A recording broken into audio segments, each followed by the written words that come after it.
Hello दोस्तों and welcome to the channel. आप सबका मैं स्वागत करता हूँ आपके अपने फिजिक्स के चैनल पे। और हम इलेक्ट्रोमैग्नेटिक इंडक्शन का थर्ड लेक्चर आज स्टार्ट करने वाला है बेटा। और एक एक्सप्रेशन में पढ़ाने वाला हूँ आपको जो बहुत ही आसान एक्सप्रेशन है और जो मेरे हिसाब से अपने एग्जाम के लिए बहुत ही ज़्यादा इंपॉर्टेंट बन जाता है। अब देखिए, हमारा एक्सप्रेशन जो हम पढ़ने वाले हैं उसके पहले मैं दो तीन चीज़ें आपको बता दूं कि हमने कहाँ कहाँ तक पढ़ाई कर ली है। हमने फैराडेज लॉ डिटेल में पढ़ लिए है, हमने लेंज लॉ भी डिटेल में पढ़ लिया है, और हमारे पास एक एक्सप्रेशन अब आ गया है that E is equals to minus of d phi by dt, where E is the electromotive force और EMF, और वो कैसा EMF है, induced EMF है, और d phi upon dt that is rate of change of magnetic flux with respect to time। अब बेटा आज का हमारा जो टॉपिक है वो इससे थोड़ा सा आगे बढ़ता है और इलेक्ट्रोमैग्नेटिक इंडक्शन को हम डिटेल में समझने के लिए आपके सामने राइट हैंड साइड पे एक जो डायग्राम है, इस डायग्राम में देख लीजिए कि हमने क्या कर लिया है। मैग्नेटिक फील्ड अंदर जा रही है perpendicular to the plane of paper, और उसमें एक कॉइल है जिस कॉइल का नाम है PQRS। अब इसमें फ्लक्स तो प्रेजेंट है, रेड कलर की फ्लक्स है। अब इसमें हम क्या करने वाले हैं, कॉइल को ये RQR जो साइड है वो हम क्या करेंगे, मूव करेंगे। यानी कैसी मोशन है, ट्रांसलेशन मोशन है। यानी हम मोशनल इलेक्ट्रोमोटिव फोर्स यानी मोशनल ईएमएफ कैसे जनरेट होता है। मोशनल ईएमएफ का मतलब क्या हुआ कि मोशन के जरिए कैसा ईएमएफ जनरेट होता है। मोशन कौन सी मोशन है, स्टेडी मैग्नेटिक फ्लक्स में कंडक्टर मूव कर रहा है। अगर आपको कल याद आ रहा होगा तो सेकंड केस कि स्टेडी मैग्नेटिक फील्ड में क्या मूव हो रहा है, कंडक्टर मूव हो रहा है। और कंडक्टर इधर उधर जा रहा है क्या, नहीं जा रहा है। कैसे जा रहा है, स्ट्रेट जा रहा है। तो इसे हम कहेंगे ट्रांसलेशनल मोशन ऑफ कंडक्टर। और हमें यहां पे प्रूव क्या करना है, for any circuit whose parts move in a fixed magnetic field. जिसके एक कोई सर्किट है जिसके पार्ट्स फिक्स मैग्नेटिक फील्ड में मूव हो रहे हैं, हमें प्रूव करना है induce EMF is time derivative of flux. Induce EMF यानी ई, टाइम डेरिवेटिव यानी D phi by D T. हमें यही प्रूव करना है that it is time derivative of flux. या हम इसको ऐसे भी प्रूव कर सकते हैं बेटा that E is equals to B L V. हमें इसको ऐसे प्रूव करना है। क्यों, क्योंकि हमारे पास बी क्यू वी नाम की एक स्ट्रक्चर था। ओके, तो हम इसे कैलकुलेट करने के लिए हमें प्रूव करना पड़ता है E is equals to B L V. Okay बेटा, तो हम इसे प्रूव करेंगे। तो इसे प्रूव करने के लिए आप सबको बहुत ही ध्यान से मेरा एक लेक्चर सुनना पड़ेगा। बहुत ही आसान है, हम दो कंडीशन से इसे प्रूव करेंगे और इसको प्रूव करने के बाद में आपको समझ में आ जाएगा कि हम एग्जैक्टली क्या कर रहे हैं। तो बेटा इससे पहले हमारे सारे लेक्चर्स को आप लाइक जैसे करते आए हैं इसको भी लाइक करते रहिएगा। डायग्राम आपको निकाल लेनी है। मैं अब एक्सप्रेशंस डायरेक्ट इधर क्या कर लूँगा, सॉल्व कर लूँगा। बहुत ही छोटा सा एक्सप्रेशन बनने वाला है, ज़्यादा बड़ा बिल्कुल भी एक्सप्रेशन नहीं है। तो हमें ध्यान से, मैं पूरा एक्सप्रेशन पहले लिख के बता दूंगा, छोटा सा लेक्चर है तो सब ध्यान से रहिए और एक्सप्रेशन इसे सॉल्व करने की कोशिश कीजिए। तो शुरू करते हैं हमारा एक्सप्रेशन। आपको क्वेश्चन लिख लेना है सबसे पहले, ठीक है, सब मेरे साथ में ही रहिए। अब हमने कंसीडर कर लिया है, consider a is the area of coil P Q R S.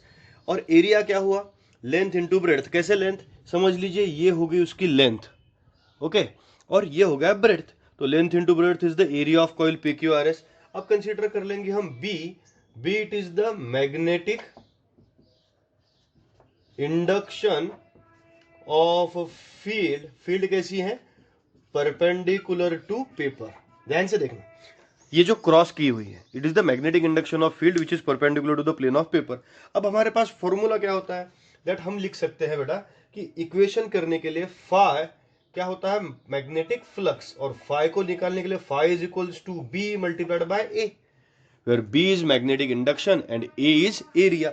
अब एरिया के लिए मैं क्या डाल सकता हूं, एल एक्स। तो हमें मिल गया B L into X. This the phi magnetic flux की वैल्यू हो गई हमारे पास बी एल एक्स।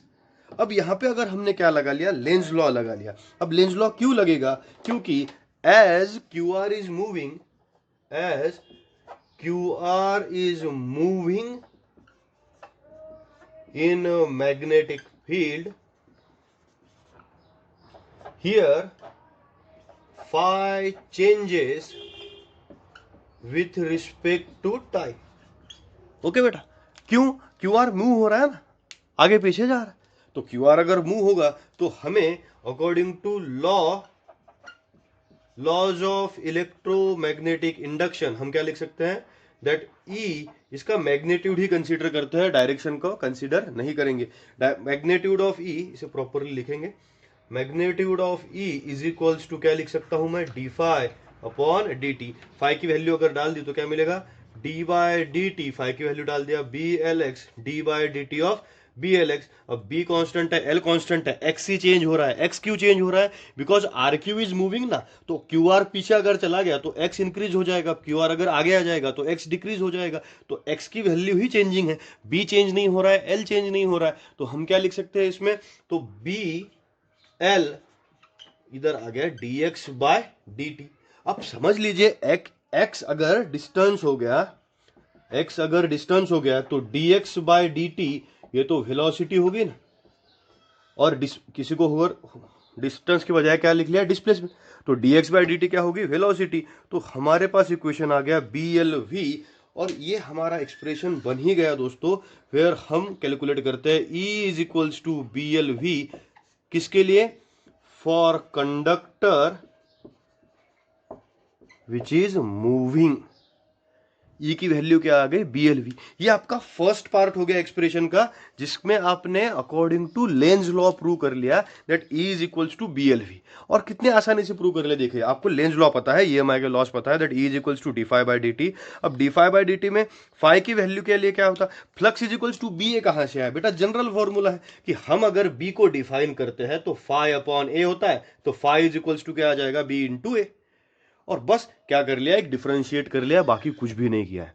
तो ये हमारा फर्स्ट पार्ट आ गया, फर्स्ट पार्ट बन गया, जिसमें आपने प्रूव कर लिया कि E is equals to B L V, and where V is the velocity of wire, velocity of wire Q R which is moving. तो मैं यहां पे लिख भी देता हूं कि V क्या है, here V it is the velocity of wire, और वो कैसा हो रहा है, इंक्रीजिंग हो रहा है. We have velocity of wire which is increasing. अब अगर वो डिक्रीज भी हो रहा होता तो भी वैल्यू कैसे आ रही थी, यही आ रही थी. ओके, यही वैल्यू आ रही थी. अब अगर हमें क्या करना है, कैलकुलेट करना है कि कितना ईएमएफ एक्चुअली जनरेट होता है, तो ये आ गया हमारे पास ईएमएफ बाय लेंज लॉ. अब दूसरे पार्ट में हम क्या करेंगे, इसी को ही कंटिन्यू करेंगे, यही क्वेश्चन रहेगा, और हमें लॉरेंट्ज फोर्स, अगर आपको याद होगा मैग्नेटिक फोर्स में का, तो लॉरेंट्ज फोर्स से भी एक बार यही आंसर लाना है, ताकि हम दोनों को क्या कर सकते हैं, कंपेयर कर सकते हैं. इसे हम लेंगे इक्वेशन नंबर 1. बेटा इसका स्क्रीनशॉट ले लीजिए, ये पार्ट हमें याद रखना है. ये इक्वेशन नंबर हमारा क्या बन गया, 1 बन गया. ओके, तो मैं इसे पूछता हूं, मैं बिल्कुल भी पॉज नहीं करूंगा, हम कंटिन्यूएशन में एक्सप्रेशन लिखेंगे ताकि आपको समझ में आ जाए. तो ये कंडीशन बन गई बेटा. अब एक फोर्स होता है जिसे कहा गया लॉरेंट्ज फोर्स, तो हम कहेंगे on side Q R by Lorentz force, by Lorentz force हमारे पास फोर्स कितना मिलता था, F इज इक्वल्स टू क्या लिख सकते हैं, Q in bracket V cross B, क्योंकि अब हमारे को पता चल गया कि इसके पास क्या है, वेलोसिटी है. तो ये हो गया, ये हो गया प्रोडक्ट, कौन सा प्रोडक्ट, साइन प्रोडक्ट या क्रॉस प्रोडक्ट या वेक्टर प्रोडक्ट. तो हम इसे कैलकुलेट करने के लिए लिख सकते हैं F is equals to Q V B sine theta. ये आ गया हमारा फोर्स, कौन सा फोर्स आ गया, लॉरेंट्ज फोर्स ऑन साइड, कौन सी हो गई, क्यू आर.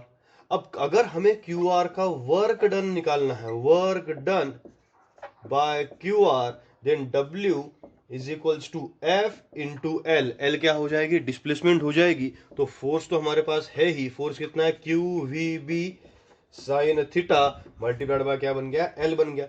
और थीटा कहां पे है, where theta it is the angle between, it is the angle between, किसका एंगल है, B एंड V. ओके बेटा, ये तो लॉरेंट्ज फोर्स ही वैसे के वैसे मैंने लिख लिया. बट हमें वर्क डन नहीं चाहिए, हमें चाहिए EMF.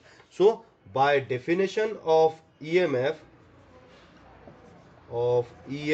we can write EMF is equals to work done per unit charge। ये कहां से लाई बेटा? Work done per unit charge, potential difference, voltage, ये तो फॉर्मूला ही है। तो वर्क डन हमारे पास है, वर्क डन कितना है? Q V B sine theta into L upon Q. Q Q क्या हो जाएगा? कैंसिल हो जाएगा। तो हमारे पास वैल्यू आ गई E is equals to V B sine theta into क्या आ जाएगा? L. If E is maximum, देखिए कितना आसानी से मैं इसे घुमा के लेके जा रहा हूं। If E is maximum sine theta is equals to क्या बन जाएगा? 1। अब देखिए दोस्तों आंसर कैसा है? E is equals to V B L. समझ में आ रहा है कि नहीं? E इज इक्वल्स टू क्या हो गया? B L V. Expression prove हो गया। This is our equation number 2 आ गया। तो यहां पे हम क्या लिख सकते हैं? From 1 and 2 statement is proved। कौन सा स्टेटमेंट? जो हमने क्वेश्चन के लिए बनाया था कि हमारे पास हमेशा E is equals to BLV, it is always product of multiplication of time और फ्लक्स का डेरिवेटिव होता है EMF। ये सबसे इंपॉर्टेंट पोर्शन हमने यहाँ पे क्या कर लिया बेटा? कवर अप कर लिया। ये बहुत ही आसान एक्सप्रेशन, लॉरेंट्ज फोर्स तो magnetic field due to electric current में हो भी चुका है, तो इसमें कुछ ज्यादा बचा ही नहीं था। तो ये बहुत आसान सा एक्सप्रेशन है। मुझे नहीं लगता ये एग्जाम में आएगा भी, क्योंकि ज्यादा आसान, ज्यादा कुछ उसमें कहने के लिए और सुनने के लिए है नहीं। तो फिर भी एक बार लिख के देखिए। और चैप्टर का बहुत सारा पार्ट है जो डिडक्ट हो चुका है, इसलिए हमें जितना कहा गया है उतना ही हमें हमारे एग्जाम के लिए क्या करना है? कंटिन्यूएशन में करना है दोस्तों। समझ में आ गया है आपको? तो इसे मुझे लिख के भेजिए, होमवर्क करते रहिए, चैनल को लाइक कीजिए, शेयर कीजिए, सब्सक्राइब कीजिए। बेटा होमवर्क भेजते रहिए, ज़रूर भेजते रहिए। आप पिछले चैप्टर्स भी कंटिन्यूएशन में करते जाइए। डिस्क्रिप्शन की लिंक सबको भेजते रहिए, मैं पढ़ाता रहूँगा, आप पढ़ते रहिए। Thank you very much.